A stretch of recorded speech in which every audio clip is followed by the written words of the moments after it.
Bien, hermanos, hoy vamos a tocar un tema sumamente importante, pero antes de iniciarlo, quiero que hagamos algo que siempre hacemos los domingos en misa, pero no sé con qué conciencia se esté haciendo.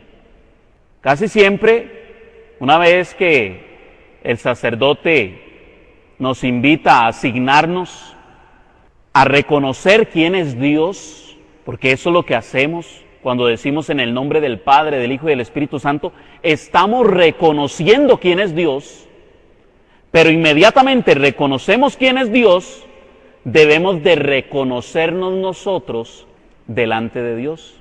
Por eso siempre iniciamos en la Eucaristía con el acto de contrición.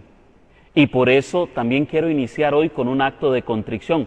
Ya van a ver por qué es que quiero iniciar con esto. Porque el tema tiene mucha relación con este ejercicio que vamos a hacer. Así es que si se sintieron muy comoditos ahí sentados, lo siento mucho, pero pongámonos de pie. Porque ante Dios tendremos que darle cuentas de quiénes somos nosotros.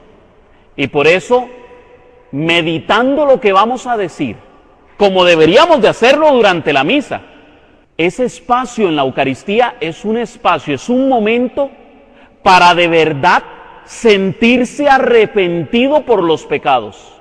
Pero más de uno, cuando está haciendo el acto de contrición, ni se acuerda que ha pecado.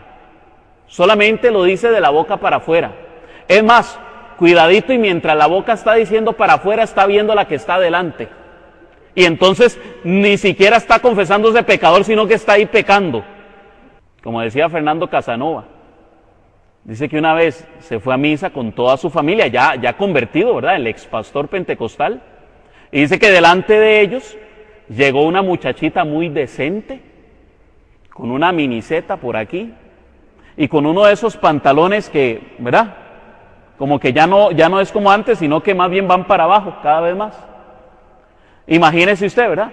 La muchacha se sentó y además de eso andaba un semejante tatuaje.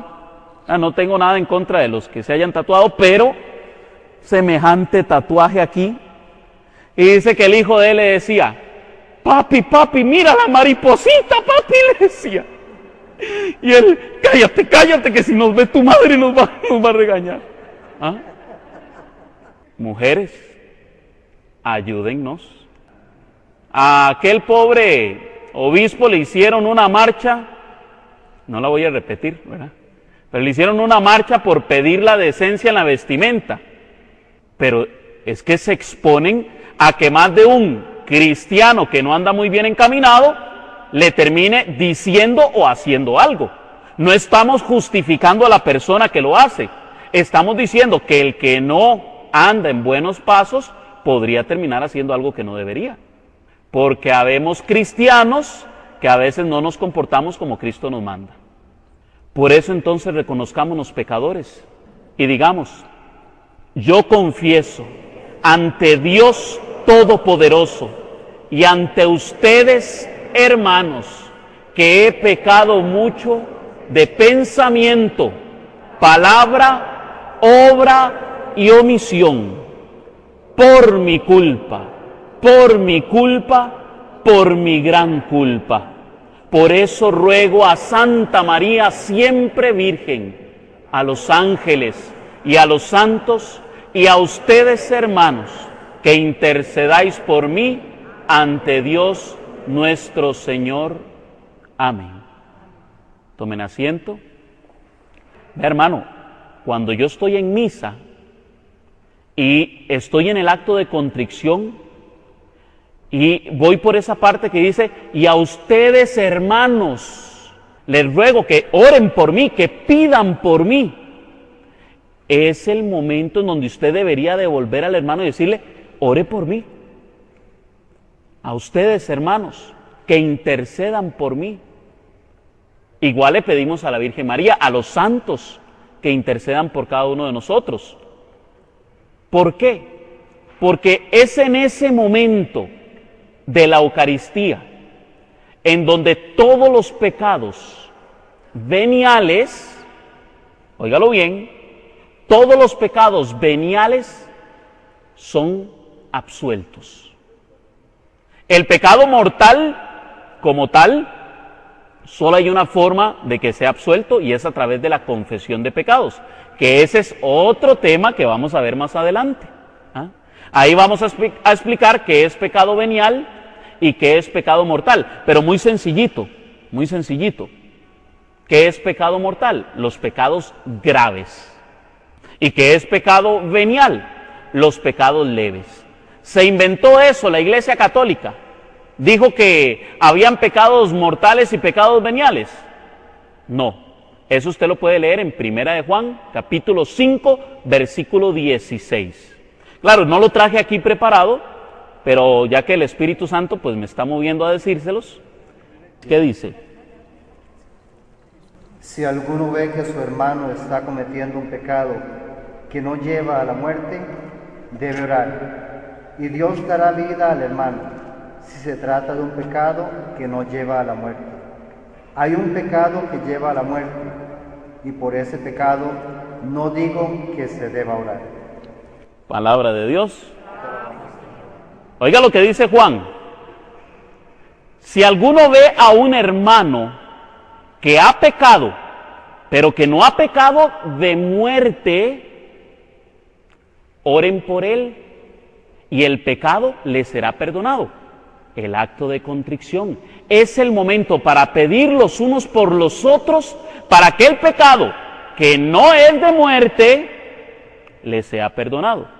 En otras iglesias le van a decir a usted, es que el pecado, todos los pecados son iguales, el pecado es pecado. Sí, de hecho la iglesia nunca ha dicho que los pecados menores no sean pecados, sí son pecados. De hecho, si usted sigue leyendo el texto dice, toda maldad es pecado, dice el texto, pero hay pecado que lleva a la muerte. Por ese no les pido que oren. Porque hay otra forma de perdonarlo. Ese va a ser el tema como dentro de unas semanas más sobre la confesión de pecados. Hoy hemos iniciado haciendo un acto de contrición porque el tema que vamos a tocar el día de hoy es el tema de los escándalos de la iglesia. ¿Lo oyó bien? Los escándalos de la iglesia. Han habido muchos escándalos en la iglesia. Y la gente, al escuchar uno nuevo, muchos se alejan de la fe, otros se decepcionan, tal vez se decepcionan de aquel hombre que pecó, puede ser un sacerdote, puede ser un laico, podría ser un obispo o hasta podría ser el Papa. ¿Recuerdan el tema de la semana pasada en donde hablábamos de que el Papa es infalible, no impecable? Es decir, el Papa podría pecar. Vean, se los voy a poner de esta manera.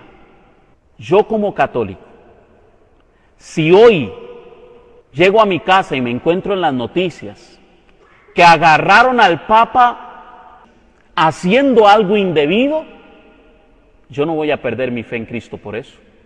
Yo no voy a perder mi fe católica por eso. Pero algunos, más débiles en la fe, que tienen su mirada más puesta en los hombres que en Dios, puede que sí. Ahora vamos a ver qué nos dice la Escritura.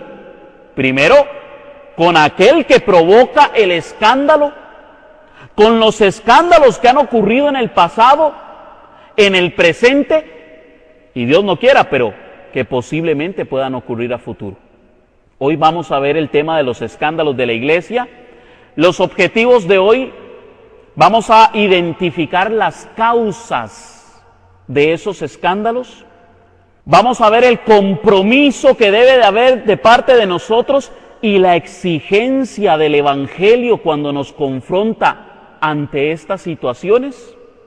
Y también va a servir como tema de sanidad, como tema de liberación, porque posiblemente usted como católico también se ha visto escandalizado, a pesar de que usted es firme en su fe, Muchas veces usted se resiente al saber que un sacerdote ha sido descubierto en una falta grave o algún obispo ha cometido algún error.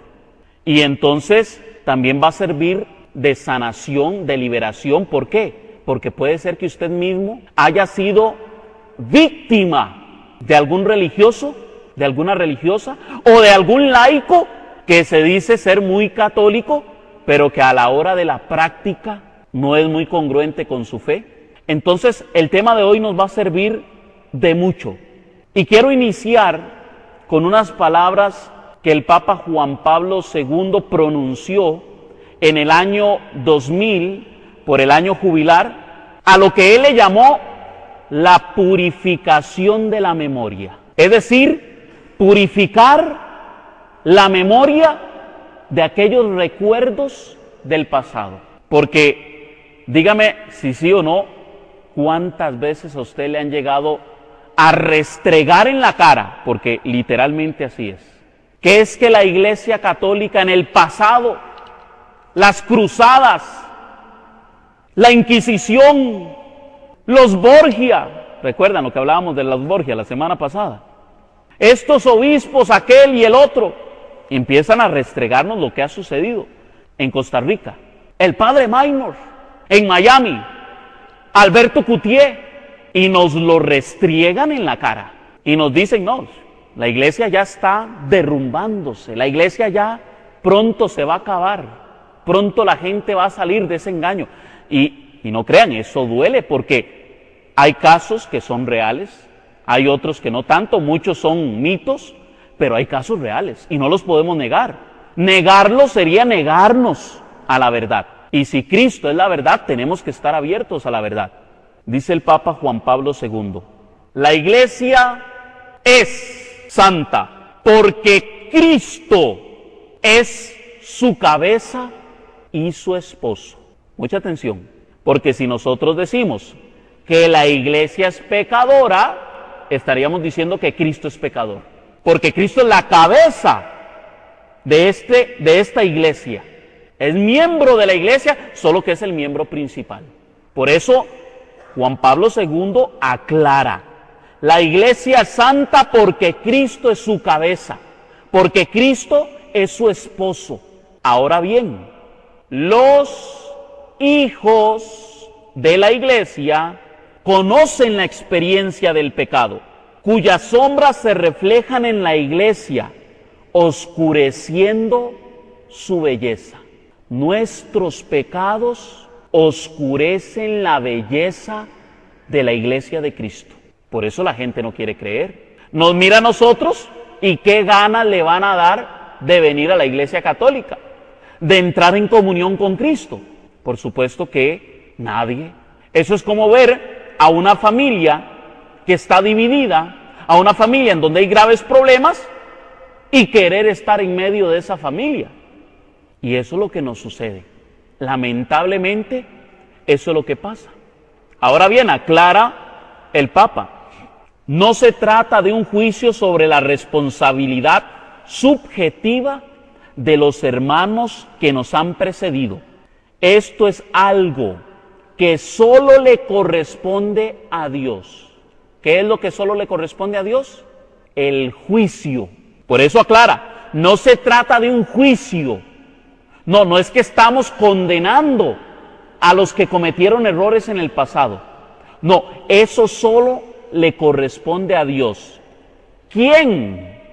A diferencia de nosotros, seres humanos, es capaz de escrutar el corazón y la mente. Es decir, solo Dios conoce el corazón del hombre y solo Dios sabe las dificultades, los problemas que tuvo aquella persona para haber cometido aquel error. No justificándolo, sino que solo Dios conoce el por qué cometió aquellos errores. Les voy a poner un caso que es muy reciente. Un gran defensor de la iglesia. Cada vez que yo veía su programa decía, así se defiende la iglesia. Alberto Coutier. Sus programas se volvían una apología hacia la iglesia católica. ¿Cuántas veces? Aquel hombre que, por cierto, muy bien parecido, ¿o no? Es que el pobre, tras de eso le tocó la suerte de ser bien hechito. ¿Usted cree que esa mujer fue la primera que lo tentó? Vea, yo conocí un sacerdote que le cuento que no tenía como muy buenos rasgos, y sin embargo él una vez me compartió, no, yo confesando una mujer me ha propuesto cosas indecorosas y yo he tenido que pararla en raya.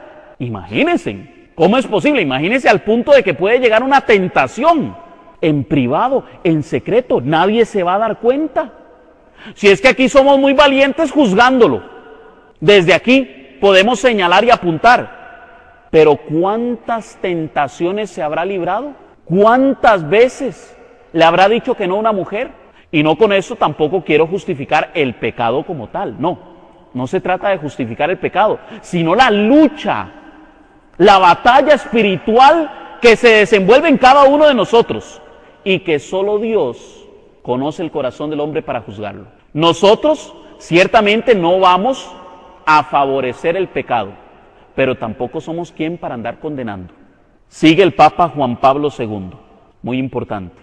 El acto que hoy se ha realizado es un reconocimiento sincero de las culpas cometidas por los hijos de la Iglesia en el pasado remoto y en el reciente, y una súplica humilde del perdón de Dios. Mientras pedimos perdón, perdonamos a todos aquellos que han atacado, perseguido, martirizado a los cristianos ayer y hoy. Qué sabiduría la de este Papa. Muchos se escandalizaron por las palabras de Juan Pablo II y claro, los medios de comunicación por supuesto las tergiversaron, es decir, el Papa reconoció todos los crímenes de la Iglesia en el pasado. No, un momentito. Él está reconociendo las culpas de los hijos de la Iglesia, de nosotros. Diferente es que la Iglesia haya enseñado mal, punto y aparte. Ya lo vimos en los temas de la Iglesia de Jesucristo, ¿verdad? En donde Cristo le garantiza a la Iglesia que ni las puertas del infierno van a prevalecer contra ella. Pero no dijo en ningún momento que los hijos de la Iglesia nunca iban a pecar. Otras palabras del Papa es, mientras pedimos perdón, perdonamos. Porque ciertamente la Iglesia Católica ha sido fuertemente atacada a través de los siglos. Empezando nomás, los judíos hicieron una gran persecución contra los cristianos, luego fue el Imperio Romano, luego estuvieron los bárbaros y la Iglesia continuó a través de los siglos y hubo intentos de parte de los musulmanes para destruir la Iglesia Católica, hubo intentos en la Reforma Protestante para destruir a la Iglesia Católica y así a través de los siglos hemos podido ver cómo la Iglesia ha sido atacada y los cristianos han sido martirizados. Pero igual que Cristo, estando en la cruz, Señor, no tomes en cuenta este pecado. Eso es lo que está diciendo el Papa Juan Pablo II. Pedimos perdón y perdonamos. Por eso les digo que este tema puede ser de sanidad, porque así como usted puede pedir perdón a aquellos que ha ofendido, también usted puede perdonar a aquellos que lo han ofendido a usted.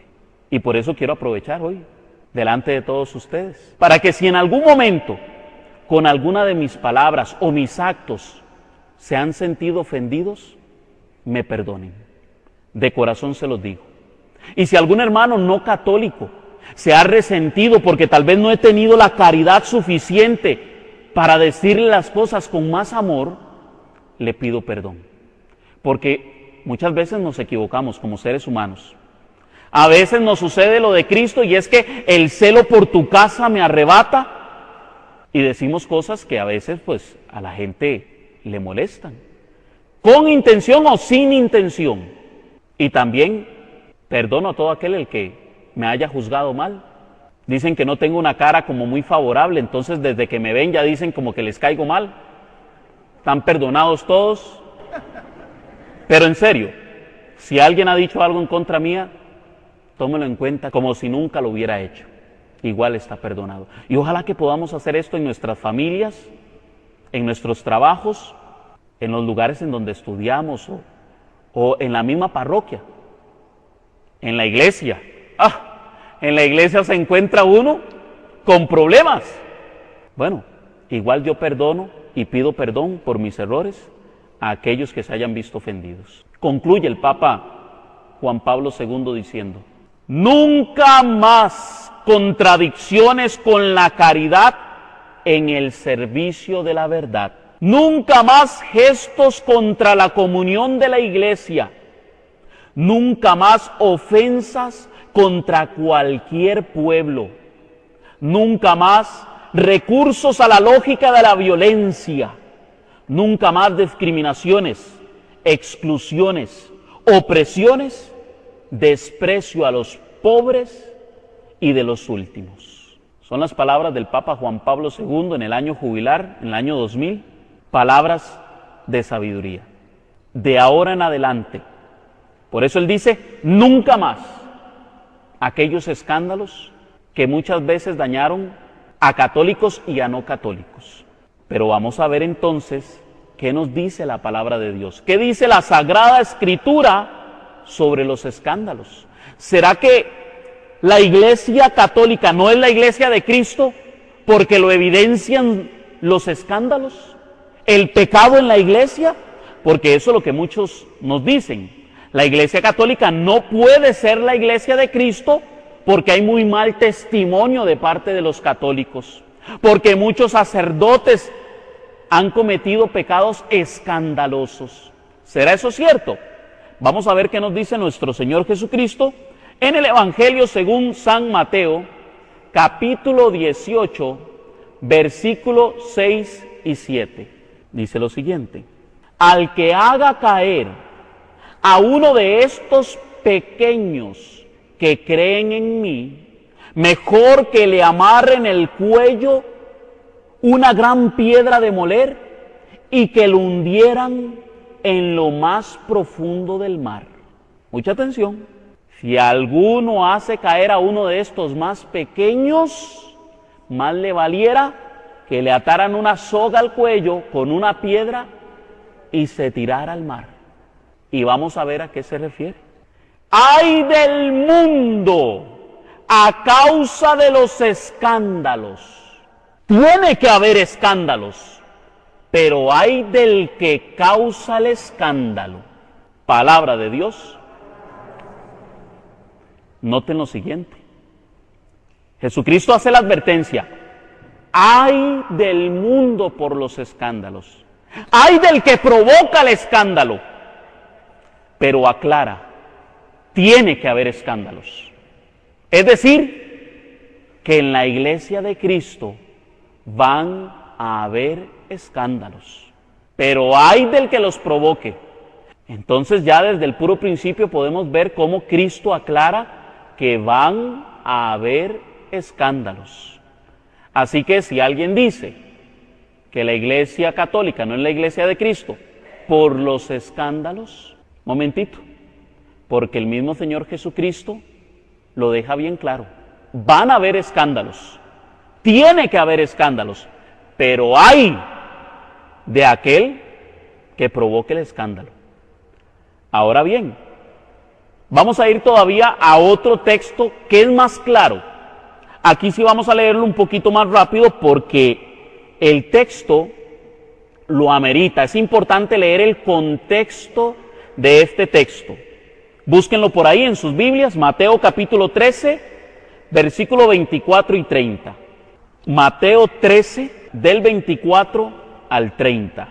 Dice el texto: Jesús les propuso otra parábola. Aquí tienen una figura del reino de los cielos. Déjenmelo ahí un momentito, porque tengo que explicar esto antes. ¿Qué es el reino de los cielos? Porque Cristo les dice a sus apóstoles que el reino de los cielos está cerca. La semana pasada hablábamos de que a Pedro se le dieron las llaves del reino de los cielos, es decir, las llaves de la autoridad de la iglesia. El reino de los cielos, que es Cristo Jesús, tiene un cuerpo que es su iglesia, y por eso el reino de los cielos se manifiesta a través de su iglesia. Ahora bien, él dice, aquí tienen una figura. ¿Recuerdan los primeros temas que hablamos de las prefiguraciones? Bueno, vean esta figura del reino de los cielos, es decir, esta figura sobre la iglesia. Y dice así, un hombre sembró buena semilla en su campo, pero mientras la gente estaba durmiendo, vino su enemigo y sembró cizaña en medio del trigo y se fue. Cuando el trigo creció y empezó a echar espigas, apareció también la cizaña. Entonces los servidores fueron a decirle al patrón, Señor, ¿no sembraste buena semilla en tu campo? ¿De dónde, pues, viene esa cizaña? Respondió el patrón, eso es obra de un enemigo. Los obreros le preguntaron, ¿quieres que arranquemos la cizaña? No, dijo el patrón, pues al quitar la cizaña podrían arrancar también el trigo. Déjenlos crecer juntos hasta la hora de la cosecha. Entonces diré a los segadores, corten primero la cizaña, hagan fardos y arrójenlos al fuego.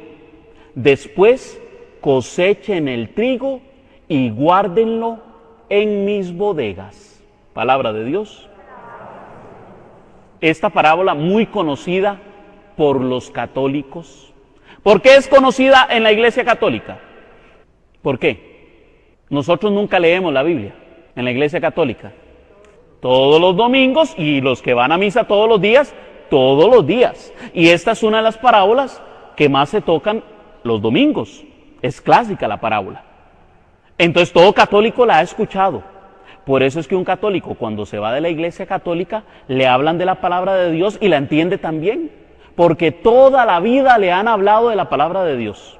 Bueno, resulta que en la parábola del trigo y la cizaña, nos dice el Señor que el enemigo puso la cizaña.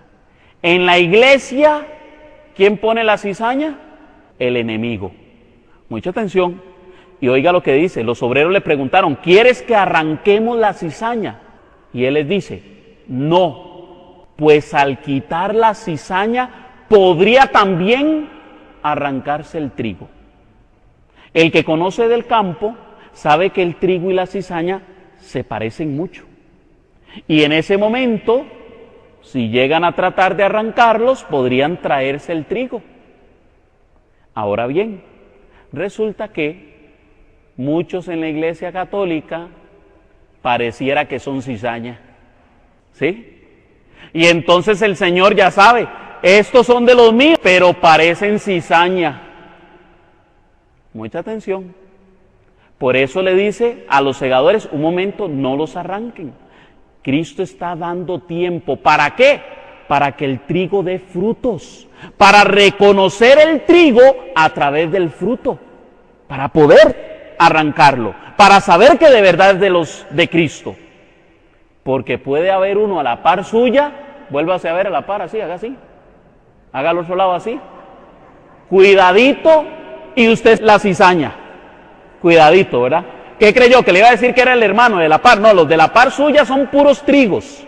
Y usted, cuidadito, es la cizaña. A veces nos comportamos como cizaña. Bueno, hay que continuar con el texto porque los apóstoles le preguntan al Señor a partir del versículo 36 al 43. Ellos le preguntan, explícanos la parábola de la cizaña del campo. Él respondió, el que siembra la buena semilla es el Hijo del Hombre, es decir, Cristo Jesús. El campo es el mundo. Ay del mundo por los escándalos. La buena semilla son los hijos del reino. Mucha atención a esas palabras. La buena semilla son los hijos del reino. La cizaña son los hijos del maligno. Y continúa diciendo, el enemigo que la sembró es el diablo. La siega es el fin del mundo. Es decir, al final se va a reconocer quién era trigo y quién era cizaña. Y los segadores son los ángeles. De la misma manera que se recoge la cizaña y se la quema en el fuego, así será el fin del mundo. Vamos al versículo 41.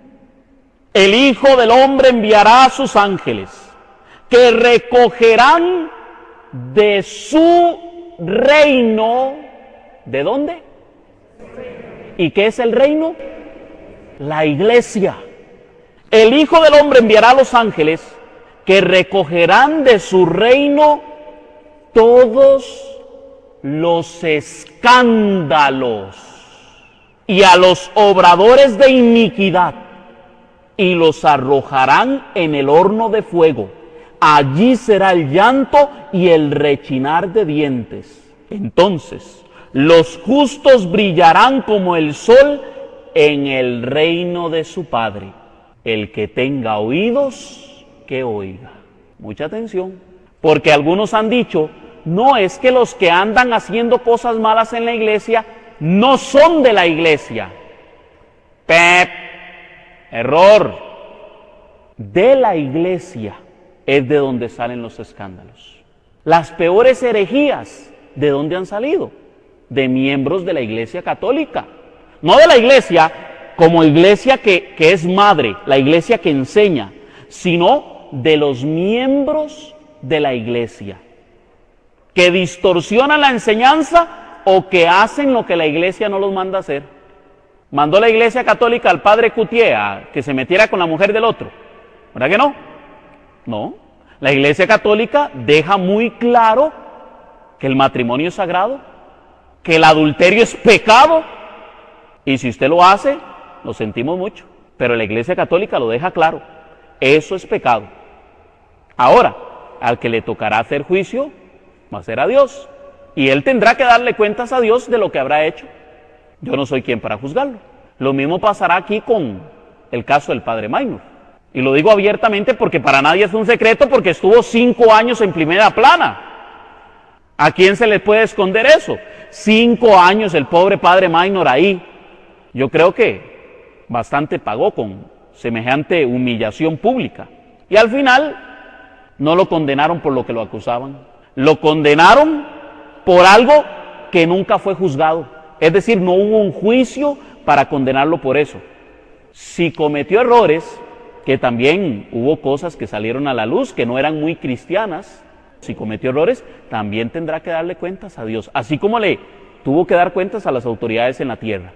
¿Verdad? A algunos los agarran, a otros no, pero siempre allá tendremos que dar cuentas. Bueno, es del reino de Cristo que salen los escándalos, de en medio de su pueblo.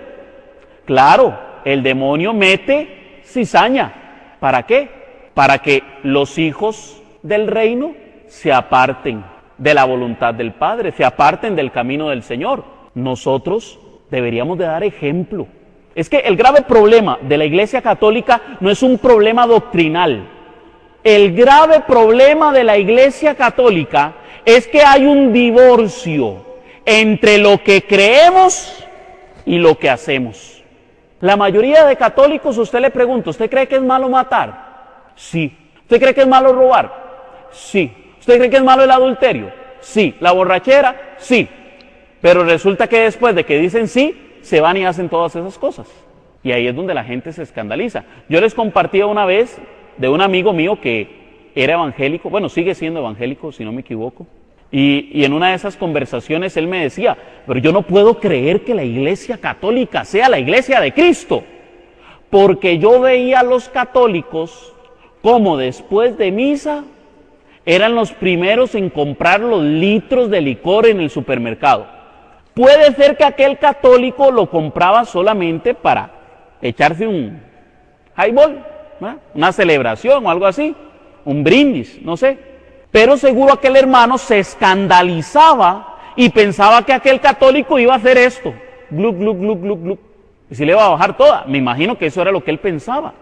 A veces, lamentablemente, la gente nos ve hacer cosas, las malinterpretan y se escandalizan. Hasta de eso hay que cuidarse. La iglesia define que hay un pecado de escándalo, que usted debería de reservarse a hacer algo si considera que eso podría escandalizar al hermano.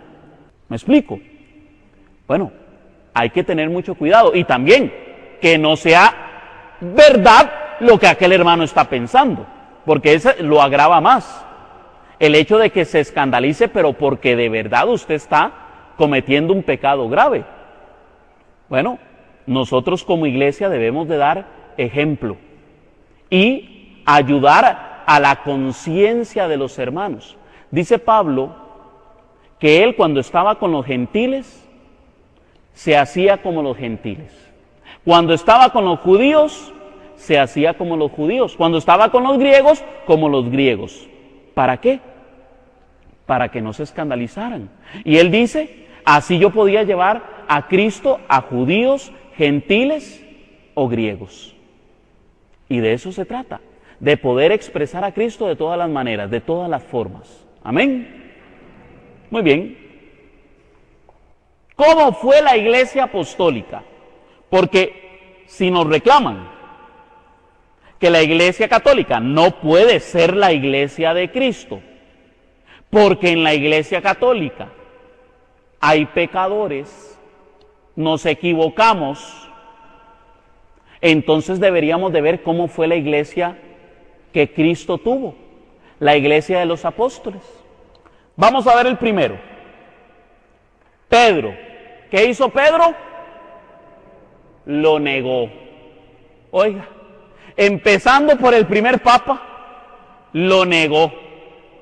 Ahora vamos a ver Judas. ¿Qué hizo Judas? Lo entregó. Uno de sus propios discípulos lo traicionó. ¿Qué podemos esperar de la iglesia del año 2013? ¿Qué podemos esperar de la iglesia de hoy día? Si uno de sus propios discípulos lo entregó. Una vez estaba yo con un pastor, es un pastor evangélico, y él se me acercó y me dice, yo fui un miembro activo de la iglesia católica. Yo di formación en la iglesia católica. Yo buscaba a los sacerdotes para que ellos me pusieran a hacer algo en la iglesia católica, que ellos me motivaran. Pero empecé a darme cuenta de unas cosas de esos sacerdotes, que cuando yo los encaré, me los gané de enemigos. Y me hicieron la vida imposible hasta que me salí de la iglesia católica y me di cuenta de la verdad y me convertí al evangelismo. Le digo yo, ¿sabe qué?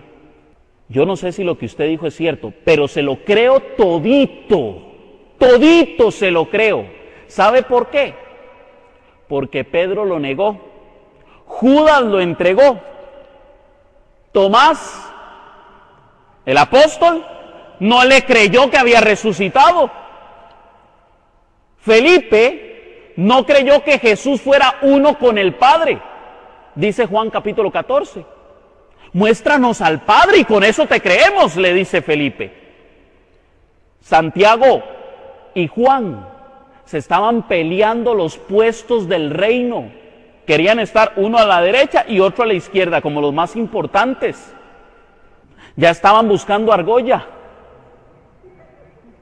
Y los 12 apóstoles lo dejaron solo en el huerto de Getsemaní. No quedó ni uno. El único que llegó después, cuando ya iba a ser crucificado, fue el apóstol Juan. Pero ¿saben por qué? Dice la Escritura que tenía un argollón con los del Sanedrín. Y por eso fue que no le dio miedo, porque si no hubiera tenido conocidos adentro, es capaz que también lo hubieran matado. Y por eso fue que estuvo ahí. Pero de lo contrario, igual que los demás, lo hubieran abandonado en la cruz. Y cuidado, y muchos de nosotros no lo hubiéramos hecho también. Porque es en los momentos de la prueba en donde se demuestra quiénes son trigo y quiénes son cizaña.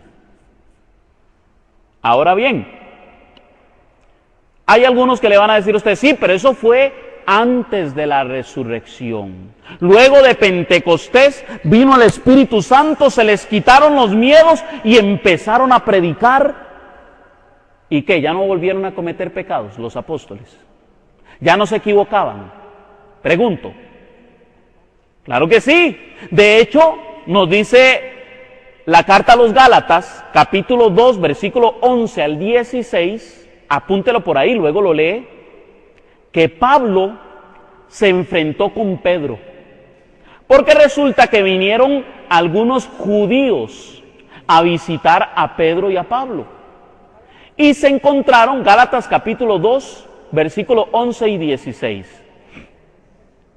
Dice la escritura, 11, 16, Gálatas 2, 11, 16. Dice la escritura que Pablo enfrenta a Pedro, porque algunos judíos habían llegado a visitarlos. Y entonces Pedro ya no comía con los gentiles, sino que solo comía con los judíos. ¿Por qué? Porque tenía vergüenza de que los judíos se dieran cuenta que comía con los gentiles. Entonces llega Pablo y lo reprende, diciéndole que muchos están siguiendo su comportamiento por el mal ejemplo que está dando. Mucha atención. ¿Quién fue el que abrió el evangelio a los gentiles? Pedro. Pedro enseñó que los gentiles podían ir a la iglesia. Pero ¿cómo actuaba Pedro? Contrario a lo que había enseñado. Por eso decimos que el Papa enseña bien, pero podría ser que actúe mal. Ahí es donde está la diferencia. Entonces hay que tener mucho cuidado. El mismo Pablo reconoce que él es un pecador. Eso usted lo encuentra en Romanos 7:23. Romanos capítulo 7, versículo 23.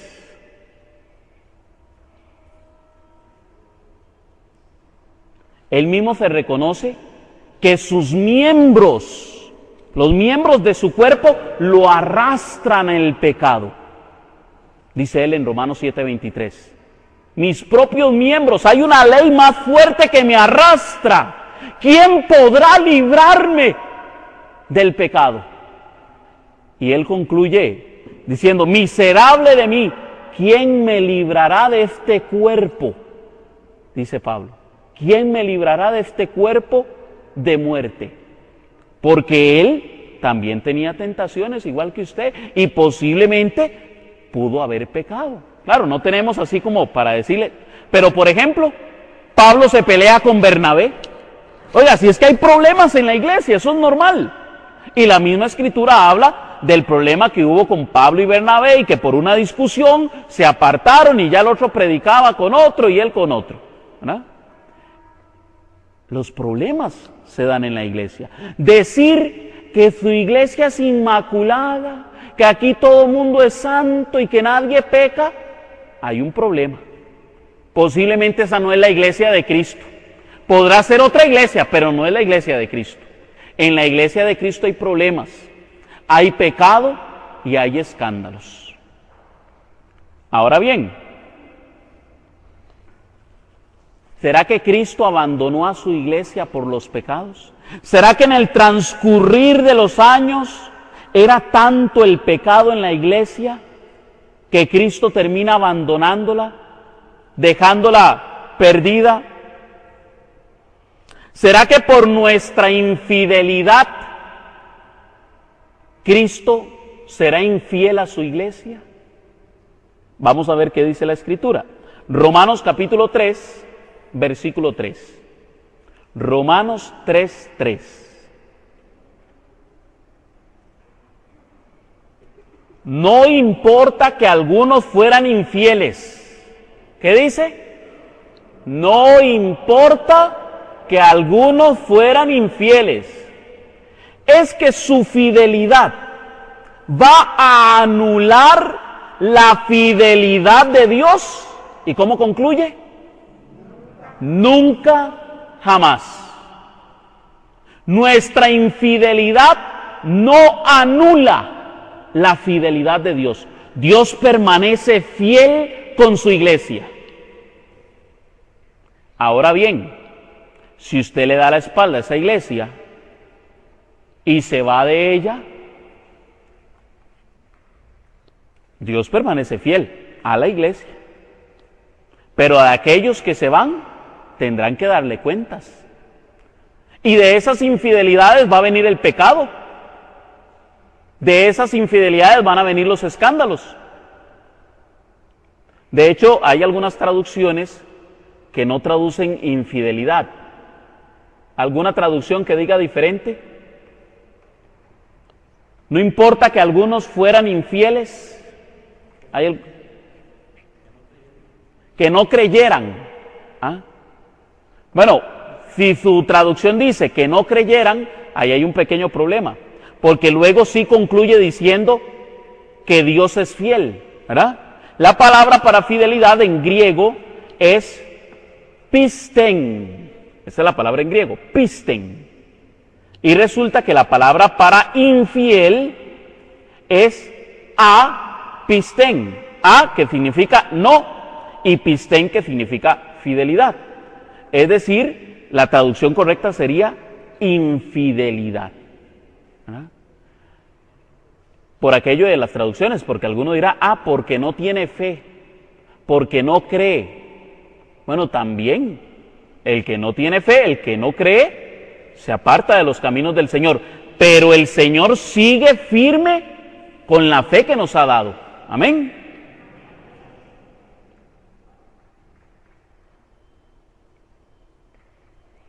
En el año 1200 aproximadamente, la iglesia estaba viviendo una crisis de testimonio.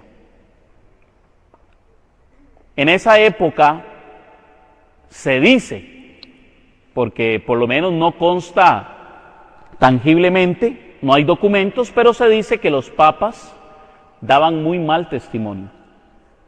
Que algunos obispos, sacerdotes, estaban más por el poder y el dinero que por la iglesia. Pero resulta que en esa misma época se levantó un pequeño hombre, un laico. De hecho, él nunca llegó a ser sacerdote ministerial, porque es sacerdote por su bautismo, igual que todos nosotros, que somos sacerdotes, profetas y reyes. Pero existe el sacerdocio ministerial, que es el de los obispos, presbíteros y diáconos. Él decía que él se consideraba indigno de ser como aquellos sacerdotes. Oiga, los que le daban escándalo a la iglesia. Porque él se consideraba indigno de tener a Cristo Eucaristía en sus manos. Ese santo se llamaba San Francisco de Asís. Y dicen que con su ejemplo, con su valentía, llegó a restaurar la iglesia de aquel tiempo. A tal punto que uno de sus amigos llegó a ser papa. Y después de eso las cosas fueron mejorando. ¿Ven qué maravilloso? El Señor dispone en todos los tiempos hombres pecadores, pero también hombres muy santos. ¿Para qué? Para que no haya pretexto de decir que es que en la Iglesia Católica nadie le ha dado ejemplo. Porque si hoy día un hermano no católico nos quiere acusar de pecadores, o cualquier persona, porque no solo los hermanos no católicos, hay ateos, hay washanwer, ¿verdad? O sea, como que sí y no creo y como que creo. Para eso ha tenido a una mujer como la Madre Teresa de Calcuta que le dé ejemplo. Para eso ha tenido a un hombre como Juan Pablo II que le dé ejemplo. Han tenido al Padre Pío de Petrelcina para que les dé ejemplo. No pueden decir que no han tenido ejemplo. Así es que si quieren decir que en esta Iglesia Católica no existe la santidad, discúlpeme, pero vaya y estudie la obra de cada uno de los santos y dése cuenta lo que es verdaderamente la santidad. Yo creo que esta ya se las había compartido, pero no importa, a ustedes les gusta que yo les repita las historias, ¿verdad que sí? Tengo una amiga que era protestante. Empezó a atacar a su familia. Y un día, desesperada la madre, preguntó por un retiro en la Iglesia Católica que le ayudara a su hija. Con tan buena suerte que la persona que recibió la llamada le dijo: nosotros estamos realizando un retiro de apologética. Y resulta que la mamá, desesperada, le suplicó a la hija que fuera. La hija le dijo: está bien, con una condición: nunca más me vuelva a pedir que vaya a nada de la Iglesia Católica. Trato hecho. Eso es moverse en fe, eso es tener fe. Y aquella muchacha, vinieron desde Pérez Celedón hasta San José. Y aquí, en San José, recibió todo el retiro, fueron 2 días. Cuando terminó aquel retiro, con lágrimas en los ojos, decía que ella jamás se podía haber imaginado la riqueza que había en esta iglesia. Y me compartía a mí diciéndome: cuando yo venía en el bus de Pérez Celedón a San José, venía leyendo un libro de un pastor evangélico, y yo decía: es que esto sí es palabra de Dios, esto sí de verdad que es la misma escritura, es que aquí sí hay sabiduría. Dice que cuando iba de vuelta le dieron un libro de vida de los santos, y dice ella: ay, qué pérdida de tiempo tenía yo con aquel libro protestante. Si yo hubiera conocido lo que era la vida de los santos, nunca hubiera perdido mi tiempo leyendo aquellos libros.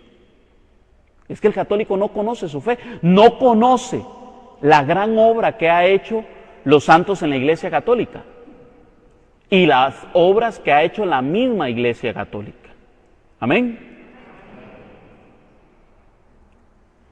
Ahora vamos a ver un asunto sobre los escándalos y la autoridad. Recuerden que esta sección que hemos estado viendo es sobre eclesiología y la autoridad de la iglesia. Es decir, la iglesia y su autoridad. ¿Será que los escándalos le quitan autoridad a la iglesia? Vamos a ver qué dice la Escritura. Mateo 23, del 1 al 3. Mateo capítulo 23, del 1 al 3. Dice lo siguiente: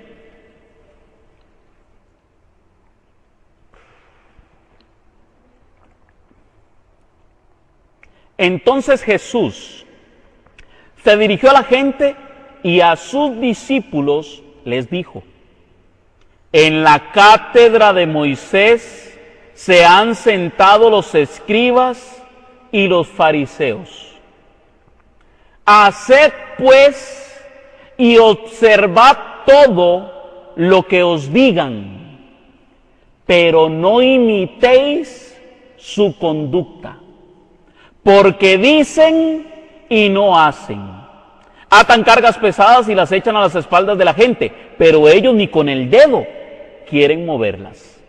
Palabra de Dios. Imagínese usted que Jesús reconoce la autoridad de los escribas y de los fariseos, porque ellos se sientan en la cátedra de Moisés, y les dice: ellos enseñan bien, pero hacen mal. ¿Cuántas veces hemos podido ver personas que enseñan bien, pero luego andan haciendo mal? Les voy a poner 2 ejemplos. Vuelvo otra vez al caso del padre Maynor. Cuando yo era apenas un joven, recuerdo que estaba en la casa de mis padres, y como yo no quería saber nada de la iglesia, porque yo andaba bien descarriado, me encerraba en mi cuarto y me ponía a hacer cualquier otra cosa, pero yo lo que no quería era oír al padre Maynor. Entonces mi mamá, muy astuta, se iba al radio y le hacía así, vea. Y empezaba aquella predicación durísimo, y yo me ponía una almohada y no quería escucharlo y me daba vueltas hasta que me cansaba, me sentaba en la cama y me quedaba escuchándolo. Y yo más de una vez decía, tiene razón ese viejo. Bueno, yo lo trataba así porque en ese momento pues no andaba en los caminos del Señor, pero yo decía, algo de verdad dice, como que sí, como que tiene sentido lo que está diciendo. Porque usted me agarra cualquiera de las predicaciones del Padre Minor y yo nunca escuché que dijera nada en contra de la iglesia, o que predicara algo en contra de la enseñanza de la iglesia, ¿o sí? No, nunca vi nada de eso. Pero tal vez, y no soy quien, pero puede ser que estuviese viviendo una doble vida y no practicando lo que predicaba. Y eso nos puede pasar a nosotros también, hay que tener mucho cuidado. Dicen las hermanas por allí que van a pasar repartiendo, recogiendo las ofrendas, para que vayan alistando ahí lo que su corazón les haya dispuesto el día de hoy, y que Dios se los multiplique. Continuando con el tema, vamos a ver entonces qué pasó con esa autoridad que tenían los judíos. Dice Mateo 21, 41 al 43. Y Jesús les dice, ¿no habéis leído nunca en las Escrituras la piedra que los constructores desecharon es piedra angular? ¿En piedra angular se ha convertido? Fue el Señor quien hizo esto y es maravilloso a nuestros ojos. Por eso os digo, se os quitará el reino de Dios para dárselo a un pueblo que rinda sus frutos. Los sumos sacerdotes y los fariseos, al oír sus parábolas, comprendieron que estaba refiriéndose a ellos. Palabra de Dios. Oiga lo que dice. Los sumos sacerdotes y los fariseos comprendieron que lo que Jesús estaba diciendo se refería a ellos. Y oiga, Cristo les está diciendo, esa autoridad con la que ustedes enseñaban como la cátedra de Moisés, les será quitado. ¿Qué dice que les será quitado? El reino de Dios. Y les será entregado a otros que den más frutos. Esa es la Iglesia Católica. A la Iglesia Católica se le ha dado la cátedra, en este caso la cátedra de Jesús. Y en esta iglesia es donde se dan los frutos de santidad que el mundo ha podido ver a través de los siglos. Amén. Y continúa siempre en el mismo contexto, Juan, capítulo 11, versículo 49, también hablando de una autoridad entre los judíos. Vea lo que dice Juan. Pero uno de ellos, Caifás, que era el sumo sacerdote de aquel año, les dijo, vosotros no sabéis nada, ni caéis en la cuenta que os conviene que muera uno solo por el pueblo, y no perezca toda la nación. Y oiga lo que dice Juan. Esto no lo dijo por su propia cuenta, sino que, como era sumo sacerdote aquel año, profetizó que Jesús iba a morir por la nación. Palabra de Dios. Ahí nos damos cuenta justamente que Cristo, que ahora es el sumo y eterno sacerdote, y ha instituido a Pedro y sus sucesores como ministros de su sumo sacerdocio, también pueden enseñar, profetizar, anunciar el nombre de Dios sin equivocarse, como lo hizo Caifás. Caifás fue el que mandó a matar a Jesús. Y mandándolo a matar no se estaba equivocando, porque él tenía la autoridad de sumo sacerdote. Tal vez alguno de ustedes se me escandalice, porque ¿cómo es esto? No se está equivocando aunque lo está mandando a matar. Sí, es correcto. La pena de muerte, que en aquel tiempo era legítima, era apoyada por los gobiernos. Y dice la Escritura que todo gobierno es puesto por Dios. Cada gobierno pone sus leyes. Y a través de esas leyes Dios se presta para sus propósitos. Y le voy a decir algo que ojalá no me lo malinterpreten. Dios es tan sabio, tan sabio, tan sabio, tan sabio. Y tan bueno, pero tan bueno, que cuando nosotros pecamos, Dios usa nuestro pecado para llevarnos a la salvación. Claro, todo depende también de que aprendamos de nuestros errores, pero Dios se presta de esos pecados. Un hombre que fue agarrado infraganti, cometiendo un delito, si reconoce que lo que estaba haciendo estaba mal, podría enmendar su camino y seguir por la senda. Dios permitió que lo descubrieran y esa persona corrige su camino. Así es que Dios se puede prestar hasta de nuestro pecado. Como decía un sacerdote muy querido, también por Manuel, ¿qué hizo Manuel? Manuel, el padre Víctor Julio, él decía, y el diablo es tan tonto, que se deja utilizar por Dios. Sí, es que mientras Satanás creía que crucificando a Cristo iba a vencer, Dios por otro lado sabía que esa iba a ser la victoria de él. Amén. Ojalá que no no me lo tuerza. No es que ahora voy a seguir pecando para que Dios me salve, no. No, ciertamente dice Pablo, donde abunda el pecado, sobreabunda la gracia. Es decir, Dios derrama su misericordia en el pecador cuando se arrepiente. Ahí está la diferencia. Cuando nos arrepentimos, todos podemos llegar a la salvación, claro que sí, pero hay que reconocernos pecadores, como lo que hizo el Papa Juan Pablo II, reconocer los pecados de los hijos de la Iglesia.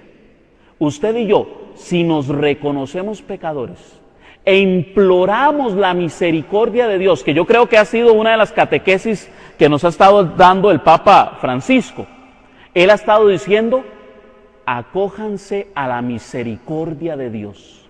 Él lo perdona todo.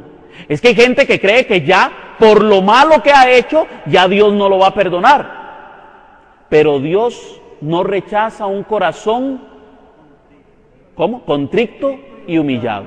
Amén.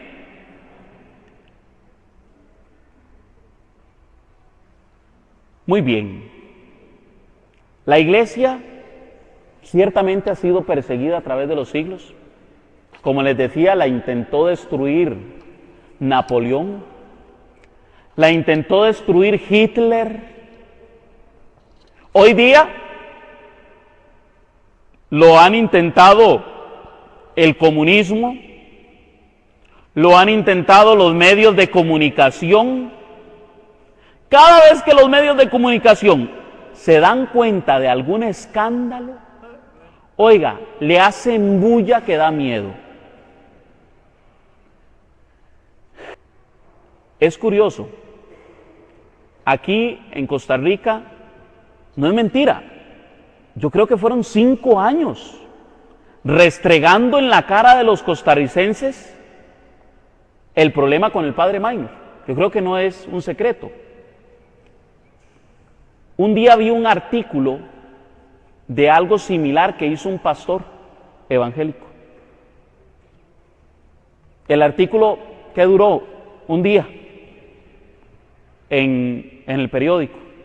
Otro día vi una investigación que hicieron, un reportaje que hicieron de varios pastores con el asunto de los dineros.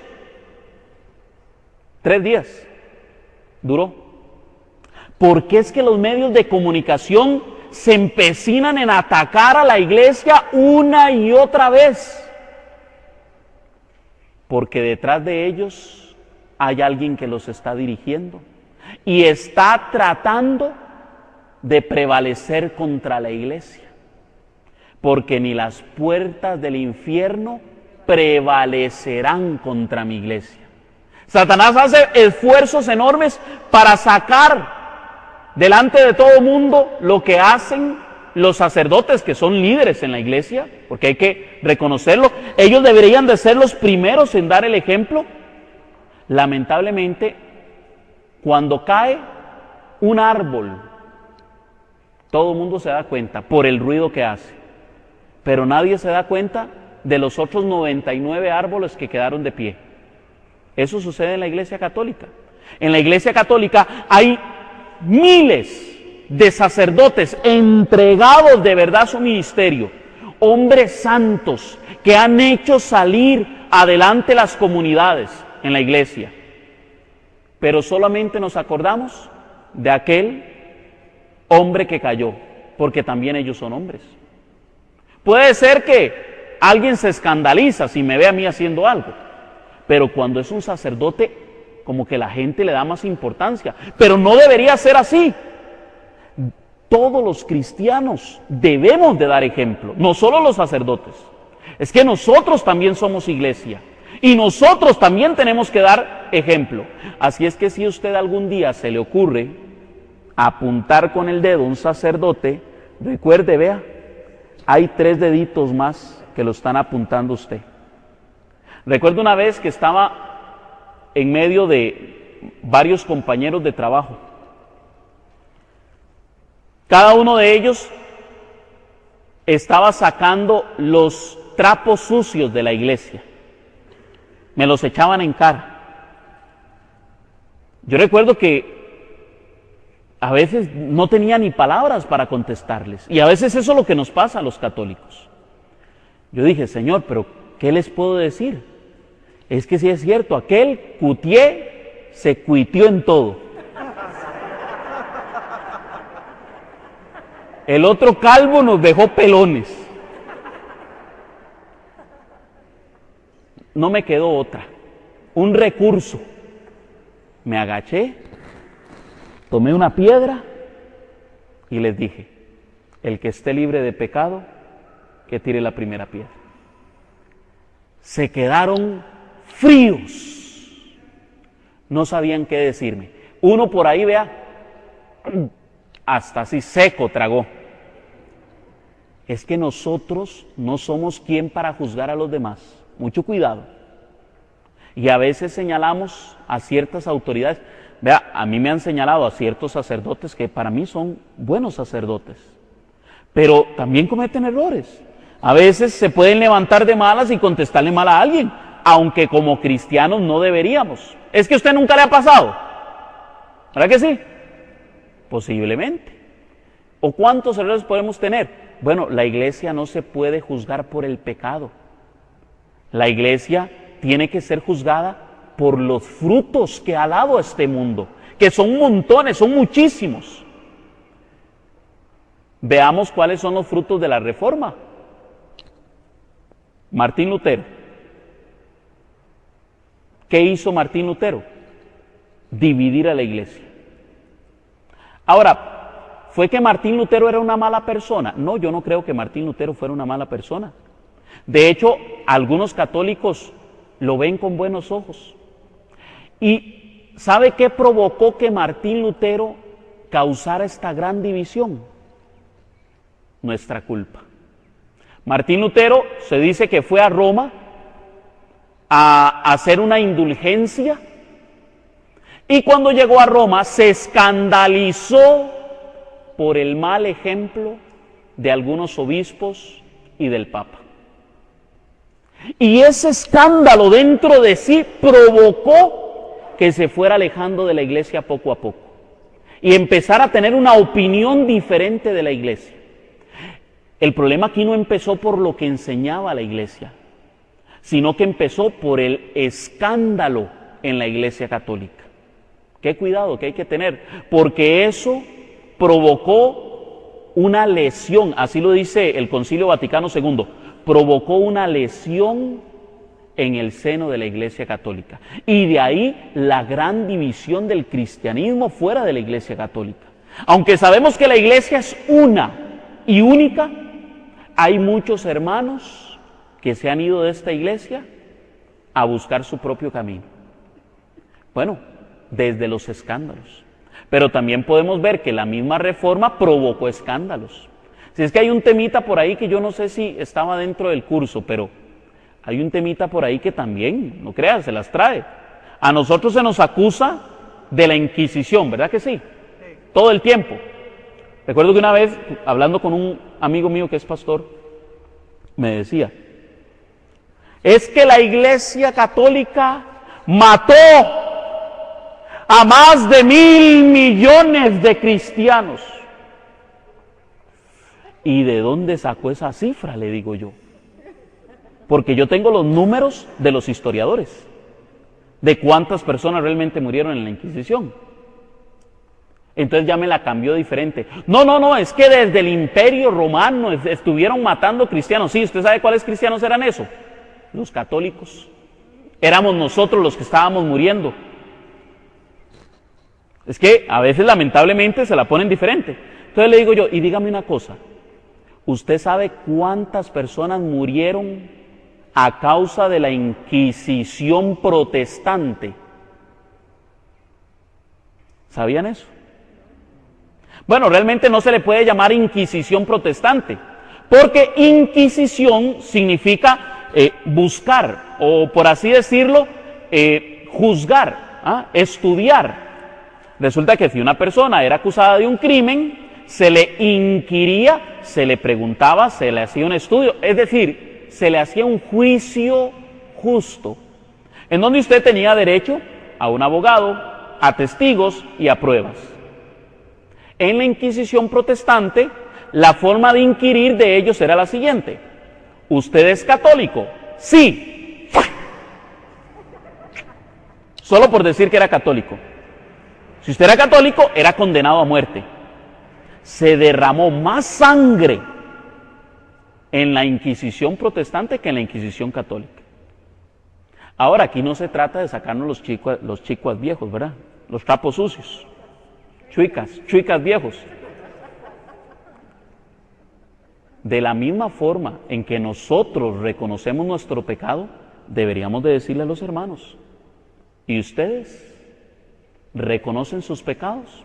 Los pecados de los que han sido sus padres, fundadores de la Reforma Protestante. Porque cada uno de ellos dice, no, yo no tengo que ver con Martín Lutero, ni con Calvino, ni con Zwinglio, pero es que usted no hubiera nacido en una iglesia protestante si ellos no hubieran hecho la Reforma. Entonces, el fruto de la Reforma Protestante son ustedes. Entonces hay que ver cuáles fueron los frutos de santidad que dieron esos hombres. Por ejemplo, hace poco tocamos a Enrique VIII, el rey Enrique VIII. Enrique VIII le dijo al Papa, es que el Papa, el Papa era, un argollón. El Papa y yo, decía Enrique VIII, cercanos, y es que le di un montón de plata ahí para unas cosas de la iglesia, entonces él y yo somos, uña y carne. Le dijo Enrique VIII al Papa, mira, es que necesito un certificado de divorcio, es que la mujer que tengo como que no me sirve, y vi una que está más bonita. El Papa, como era muy amigo de él, le dijo, en la Iglesia Católica no existe el divorcio. Qué torta. Eso provocó un cisma. Toda la iglesia anglicana, todo lo que es Inglaterra, se separa de la Iglesia Católica. Enrique VIII se proclama su propio papa, se casa con aquella, se divorcia y se casa con aquella otra mujer. Luego la manda a matar, se casa con la otra, la manda a matar, se casa con la otra, la manda a matar, se casa con la otra, la vuelve a matar a la otra. Al final yo no sé si quedó con alguna. No terminé de ver la serie. No, de verdad. Estos hombres que también se han separado de la iglesia han servido de escándalo para los cristianos. Muchos de ellos creen que, si es que el Papa peca, entonces yo le puedo pedir un favorcito y él me va a aceptar el favorcito. Cuidadito, porque el que como hombre pueda pecar o equivocarse, no significa que vaya a enseñar diferente a lo que enseña la iglesia. Amén. Ahora bien, nosotros hemos tenido ejemplos de santidad. San Francisco de Asís, Padre Pío de Petrelcina, Madre Teresa de Calcuta, San Justino Mártir, San Felipe Neri, San Luis Gonzaga. Les tengo una sorpresa. Tenemos aquí un hermano que cuando inició el curso, él me dijo, yo soy evangélico. Yo le dije, vea, quédese, lleve todo el curso, y yo le aseguro que por la experiencia que hemos tenido, al final se va a convertir en la Iglesia Católica. ¿Y qué fue lo que él me respondió la semana pasada? Ya no voy a esperar más. Démosle un aplauso al Señor, porque ha permitido que un hermano no católico regrese al seno de la Iglesia Católica. Solo Dios puede hacer esa obra. Aquí no es que Eddie se las tire de todas, no. Porque yo he hablado con hermanos no católicos por años. Si no les digo que tengo amigos pastores y amistades que son evangélicos, y yo les hablo, y he durado años hablando con ellos, no se convierten. Pero cuando el Espíritu Santo toca el corazón de una persona para entrar al seno de la Iglesia Católica, permite que nosotros veamos los frutos que no merecemos ver, que somos indignos de ver, pero que el Señor en su infinita misericordia nos permite presenciarlos. Bueno, démosle un aplauso más al Señor por este hermano que nos ha regalado y que vuelve a la Iglesia Católica. Amén.